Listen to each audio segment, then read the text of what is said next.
ಗೆಟಪ್ಗಳು ತುಂಬಾ ಡಿಫ್ರೆಂಟ್ ಆಗಿದೆ. ಮೇಕಪ್ ಮಾಡಿದ್ದು ಅದು ಆಕ್ಚುಲಿ ಆಪರ್ಚುನಿಟಿ ಅಷ್ಟೇ, ಭಾಗ್ಯ ಸಿಕ್ಕಿದೆ ಅಷ್ಟೇ. ಆ ಭಾಗ್ಯ ಸಿಗ್ಬೇಕಾದ್ರೆ ಯಾವುದೇ ರೋಲಾಗಲಿ ಅದು ಟ್ರೈ ಮಾಡಲೇಬೇಕು. ಅದಕ್ಕೆ ಮೇಕಪ್ ನಮ್ಮದು ಒಬ್ಬದೇ ಅದು ಸಾಧನೆ ಅಲ್ಲ. ಮೇಕಪ್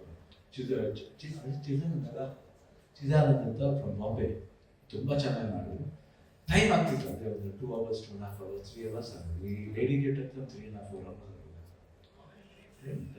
ಗುಡ್ ಒಂದು ಆಪರ್ಚುನಿಟಿ. ಸೂಪರ್ ಸ್ಟಾರ್ ಆಗಿ ಆ ಗೆಟಪ್ಗಳು ಆಗಬೇಕು ಅದ್ರಲ್ಲಿ ಏನಿದೆ ತಪ್ಪು?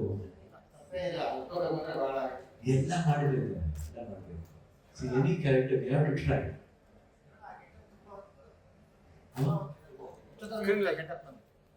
ಬಟ್ ಎಷ್ಟೊತ್ತು ಬರುತ್ತೆ ಅಂತ ಬಟ್ ಬರೋ ಹೊತ್ತು ಮಾತ್ರ ಬಹಳ ಚೆನ್ನಾಗಿದೆ. ಎಷ್ಟೊತ್ತು ಬಂದರೂ that portion will be very beautiful. I enjoy, ತುಂಬ ಎಂಜಾಯ್ ಮಾಡಿ. ಯಾಕಂದ್ರೆ ಅದು ಪುಣ್ಯ, ಹೆಣ್ಣಿನ ರೋಡ್ ಆಗ್ಬೇಕಂದ್ರೆ ಅದು ಪುಣ್ಯ. Very very proud to be like a women. ಯಾಕಂದ್ರೆ ನಮಗೆ ಭಾಳ ಸಿಗಲ್ಲ. I think all I could feel that difficulties of women. We can feel that. ಯಾಕಂದ್ರೆ ತಾಯಿ ಹೆಣ್ಣು, ಹೆಂಡತಿ ಹೆಣ್ಣು, ತಂಗಿ ಹೆಣ್ಣು, ಅಕ್ಕ ಹೆಣ್ಣು.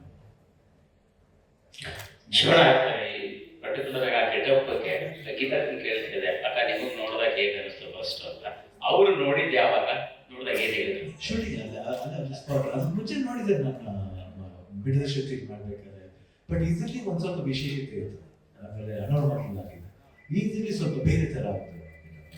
Very happy about that. ಅಕ್ಕ ಏನು ಹೇಳಿದ್ರು? ಏನು ಹೇಳಿದ್ರು ಅಕ್ಕ ಫಸ್ಟ್? ಏನಿಲ್ಲ, ನಾನು ಮೇಕಪ್ ಹಾಕೊಂಡು ಕೈ ಇಟ್ಟು ಕರ್ಕೊಂಡು ಹೋಗಿದ್ದೆ. ಶೂಟಿಂಗ್ ಹೋಗ್ಬೇಕಾದ್ರೆ ಎಲ್ಲರೂ ನೋಡ್ತಾ ಇದ್ರು. ಏನಿಲ್ಲ, ಜಾಲಿಯಾಗಿದೆ, ಆರಾಮಾಗಿದ್ದೆ. ಉಪೇಂದ್ರ ಬಂದು ಅವಾಗ ಮುದ್ದಾಗಿದ್ದು